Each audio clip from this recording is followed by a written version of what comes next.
Bismillahirrahmanirrahim. Innal hamdalillahi nahmaduhu va nasta'inuhu va nastaghfiruh va na'udzu billahi min shururi anfusina va min sayyiati a'malina. Man yahdihillahu fala mudilla lahu wa man yudlilhu fala hadiya lahu. Wa nashhadu an la ilaha illallah wahdahu la sharika lahu wa nashhadu anna Muhammadan abduhu wa rasuluh. Amma ba'd. Assalomu alaykum va rahmatullohi ta'ala va barakatuh. Allah subhanahu va taolo Hazrati Odam va Havvoni yerga tushirgach, ulardan ko'plab qiz va erkaklarni dunyoga keltirdi. Va mana shu dunyoga kelgan farzandlarning ichida eng birinchisi esa Qobil va Hobil edi. Sahih hadislarda keladi, birodarlar, Havvo onani har dunyoga keltirgan farzandlari egiz bo'lib, bittasi o'g'il bo'lsa, ikkinchisi qiz bo'lib dunyoga kelar edi. Hazrati Odam va uning zurriyotlari yer yuzida Alloh taologa muqarrar bo'ysungan holatda, ibodatda sobit qadam bo'lib yashab kelishar ekan, Hazrati Odam alayhissalom o'zining zurriyotlarining ichida voyaga yetib qolgan ilk farzandi Qobilni yana boshqa farzandi Hobil bilan birgalikda egiz bo'lib dunyoga kelgan qiz farzandga uylantirmoqchi bo'ladi. Chunki shariat, muhtaram azizlar, shuni talab qilar edi. Nima uchun? Yer yuzida insoniyat naslini yanada kengroq tarqalishi uchun. Va lekin ming afsuski Qobil otasining bu qaroriga qarshi chiqadi. Qobil bilan dunyoga kelgan emas, o'zi bilan birgalikda dunyoga kelgan, kelishgan va husni jamol bo'lgan Qulaynga uylanmoqchi ekanligini aytadi. Hazrati Odam alayhissalomning shariatida, muhtaram azizlar, aka singil bir-biri bilan turmush qurishi mumkin bo'lgan, lekin o'zi bilan birgalikda egiz bo'lib dunyoga kelgan qiz farzandga uylanish man qilingan edi. Qobil esa otasining qaroriga qarshi chiqadi va shariat man qilgan bo'lsa ham o'zi bilan birgalikda dunyoga kelgan qiz farzand Qulaynga husni jamoli, qaddi qomati kelishgan bo'lgani uchun aynan shunga uylanmoqchi ekanligini aytadi. Alloh subhanahu va taolo o'sha vaqtda Odam alayhissalomga vahiy qiladi va Hazrati Odam, Qobil va Hobil farzandlariga aytadiki, shug'ullanib kelayotgan o'z kasbi koringizdan Alloh yo'lida qurbonlik qiling va kimni qilgan qurbonligi Alloh nazarida qabul bo'lsa, o'sha kishini Qulayn bilan nikohlab beraman deya hukm chiqaradi. Bu vaqtga kelib, muhtaram azizlar, Qobil dehqon, Hobil esa cho'pon bo'lib hayot kechirar edi. Qurbonlik hukmi berilgach, katta o'g'il Qobil o'zini ana shu dehqonchiliklarning ichiga kiradi-da, insoniyat uchun kerak bo'lmagan, erigan, chirigan meva-chevalaridan terib, ana shu qurbonlik uchun qilinadigan joyga olib borib qo'yadi. Kichkina o'g'il Hobil esa o'zini chorva qo'y-qo'zilarning ichiga kiradi-da, ana shu chorvalarning ichidan eng semizi va eng chiroylisi bo'lgan qo'chqorini olib turib, qurbonlik uchun atalgan joyga olib borib qo'yadi.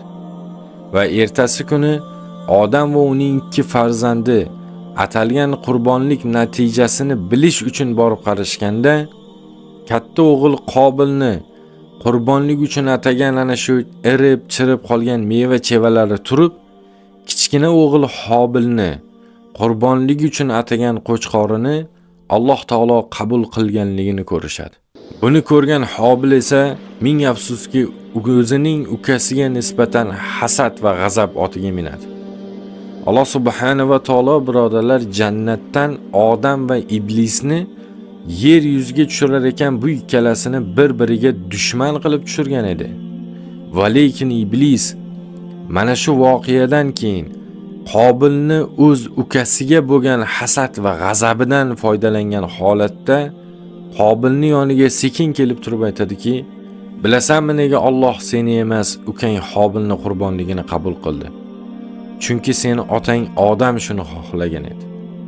O'zidan keyin xalifalikni ham va ana shu yoqtirib uylanmoqchi bo'layotgan singling Qulaynni ham Hobilga nikohlab bermoqchi.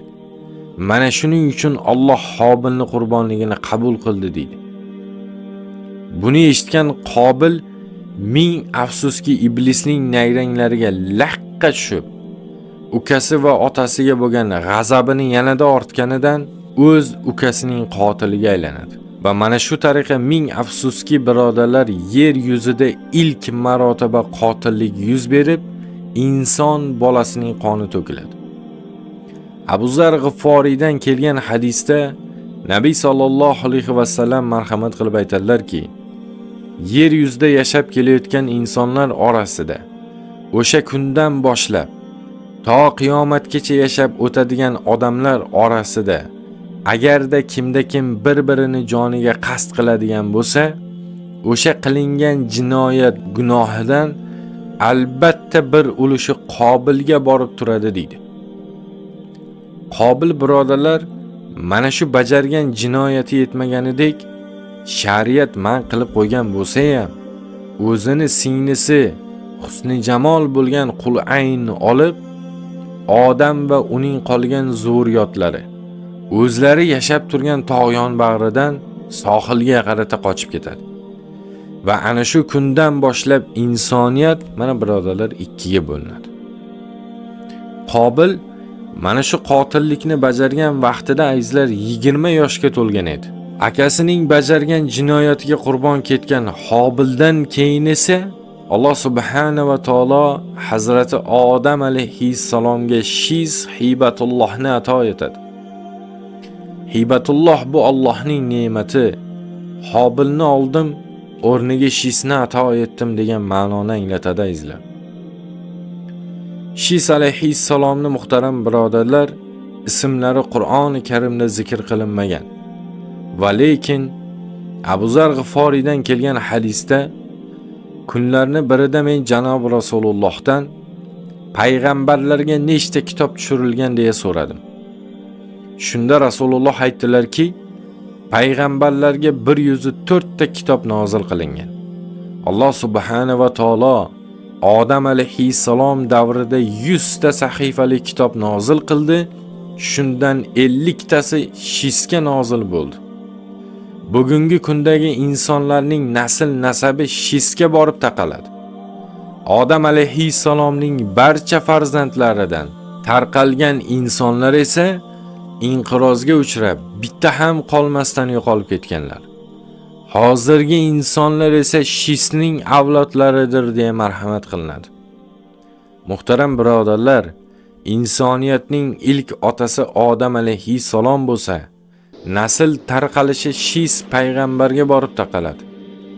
Insoniyatning ikkinchi otasi esa Nuh alayhissalom bo'ladi.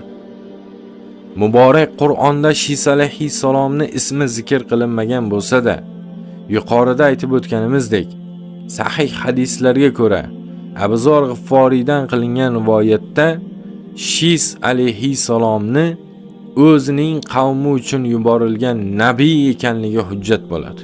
Muborak islom manbalariga ko'ra Shis alayhissalom, Tavrotda esa Shit, Injilda esa Shif alayhissalom deya zikr qilinadi.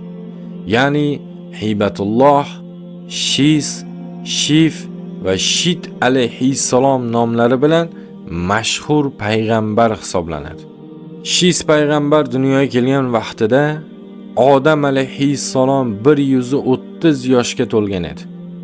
Hazrati Shis payg'ambar odam zurriyotlarining 25-juft farzandi bo'lib, egiz singlisi Hazuro bilan birgalikda dunyoga keladi. Hazrati Odam alayhissalomning farzandlari ichida birodarlar, o'zidan keyin bitta payg'ambar chiqadi. U ham bo'lsa, bugungi mavzuyimizning qahramoni mana Shis alayhissalom bo'ladi. Odam alayhissalom farzandlari ichida Shis alayhissalomni g'oyatda katta otalik mehri bilan suyar edi. Alloh subhanahu va taolo birodarlar, Odam alayhissalomni nihoyatda ilmli va olimli qilib yaratgan bo'lsa-da, lekin o'g'li Shis alayhissalom otasi odamchalik ilmga ega bo'la olmaydi. Nimaga deb so'raladigan bo'lsa, chunki insondan inson o'rgangan edi o'sha ilmni. O'shaning uchun Hazrati Odam alayhissalomga esa ana shu olimlik darajasiga ko'targan ilmni kim o'rgatgan edi? Alloh taoloning o'zi o'rgatgan edi. Shis payg'ambar otasi Odam alayhissalomdan kun-tun hisoblarini, ibodat qilish vaqtlarini hamda insonlar uchun zarur ehtiyoj bo'lgan barcha ishlarni o'rganadi. Va sahih hadislarda keladi birodarlar, yer yuzida eng birinchi bo'lib Hazrati Odam va uning o'g'li Shis alayhissalom Ka'batullohni quradi. Ka'batulloh muhtaram birodarlar 3 marotaba qaytadan qurilgan. Ularning birinchisi mana Odam alayhissalom va Shis alayhissalom qurgan bo'lsa, bu Ka'bani Nuh to'fonida farishtalar osmonga olib chiqib ketishgan. To'fondan keyin o'sha tagida qolgan fundamentini ustiga Allohning buyrug'i asosida Ibrohim va uning o'g'li Ismoil alayhissalom ikkinchi marotaba insho etishgan. Va oxirgi 3-marotaba qurilishi esa muborak payg'ambarimiz Rasuli akram Muhammad Mustafa sallallohu alayhi va sallamning davrlarida yuz bergan azizlar. İnsoniyat ichida eng birinchi bo'lib yuziga soqol chiqqan kishi ham mana Shis alayhissalom bo'ladi. Shis alayhissalom birodarlar, otasi Odam alayhissalomning vafotidan keyin 45 yil o'tib payg'ambar bo'ladi. Va mana shu hayoti davomida 270 yil o'z qavmini Allohning yakka iloh ekanligiga, hidoyatga va ezgulikka da'vat qilib keladi. Sohilda yashayotgan Qobil zurriyotlari esa Shis alayhissalomga nozil bo'lgan 50 sahifalik Suhuf nomli shar'iy kitobni ming afsuski inkor qilishadi va vaqt o'tgan sayin sohildagi Qobil zurriyotlari munkir kishilar bo'lib, ularning orasida buzg'unchilik, aroqxo'rlik va boshqa johiliy ishlar tobora ortib boradi.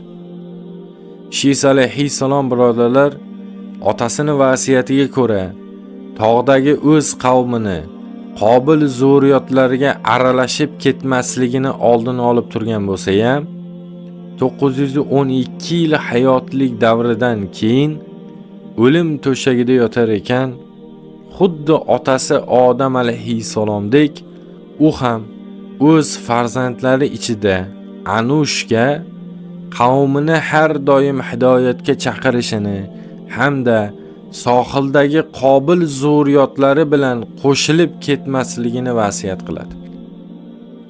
Shis alayhissalom olamdan o'tgach, otasi Odam alayhissalom oldiga Makkadagi Abu Qubays tog'iga dafn qilinadi.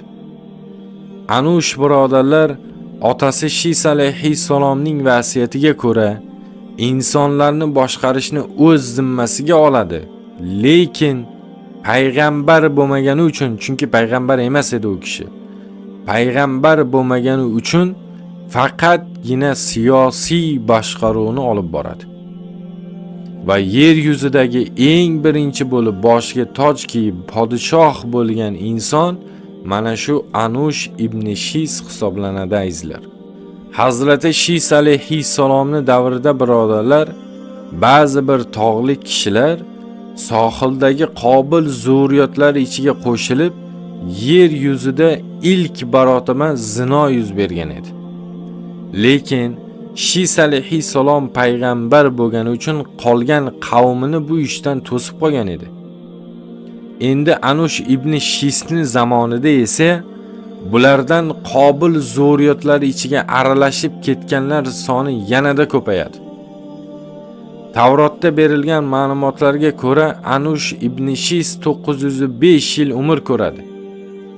Ibn Abbosdan kelgan hadisda esa 90 yoshga kirganida Qaynon ismli o'g'il ko'radi va Qaynon o'sib ulg'ayib Daynadan ismli ayolga uylanadi va bular Mahloyil ismli o'g'il ko'radilar. Mahloyil otasi Qaynondan keyin tarixda 40 yil podshohlik qiladi va u kishining davrida birodarlar juda ham ko'plab obodonchilik, qurilishlar yuz beradi. Bu kishi hayotlik mobaynida yer yuzida birinchi bo'lib ikkita shahar qurilgan. Bularning birinchisi Bobil bo'lsa, ikkinchisi Sus shaharlari insho etilgan. Shis alayhissalom muhtaram azizlar payg'ambar bo'lib, u kishidan keyin mana aytdik podshohlik davri hukm surgan bo'lsa, oradan salkam 1140 yil o'tadi. Va bu vaqtga kelib sohildagi johillikka botib qolayotgan Qobil zurriyotlarining ichiga tog'dagi odam va Shis zurriyotlaridan odamlar kelib qo'shilib, asta-sekinlik bilan Qobil zurriyotlari soni ortib boradi. Hamda bu insonlar shariatni unutib, jumlayi jahon johillik botqog'iga botadi. Ba'zi rivoyatlarda bularning ichida shirk ham bor edi deya zikr qilinadi, ammo vallohi alam birodarlar. Nimaga? Chunki men bilgan kitoblarda, men o'qigan kitoblarda, men bilgan manbalarda shirk ilk marotaba yer yuziga Hazrati Nuh alayhissalom davrida kirib keladi. Va ana shuning uchun Alloh subhanahu va taolo yer yuzini suv bilan tozalab qo'yadi. Shis alayhissalomdan keyin johiliyat botqog'iga botib qolayotgan hamda yer yuzida tobora ortib borayotgan bu adashgan qavm sohildagi Qobil zurriyotlariga chin e'tiqodni singdirish va yolg'iz Allohning o'ziga ibodat qilishni o'rgatish uchun Alloh taolo bularga Idris alayhissalomni payg'ambar qilib yuboradi. Idris alayhissalom birodarlar boya yuqoridagi Mahloyil ismli podshoh Yorut ismli o'g'il ko'radi va mana shu Yorutga Alloh taolo o'g'il qilib Idris alayhissalomni ato etadi. Bizlargacha bir-birini qo'llab-quvvatlab kelgan hadislarga ko'ra ismlari zikr qilingan va barchamiz tanigan payg'ambarlar ichida Idris alayhissalom 3-payg'ambar bo'lgan bo'lsa, bu kishi mana hozirgina zikr qildik, Odam alayhissalomga emas, Yorutga farzand bo'ladi. Hazrati Odamga esa nabira hisoblanadi. Keyingi suhbatimiz orqali inshaalloh birodarlar, xuddi mana shu Idris alayhissalom hayotini o'rgangan bo'lamiz. Aqulu qawli hada va astagfirulloh li va lakum. Assalomu alaykum va rahmatullohi ta'ala va barakatuh.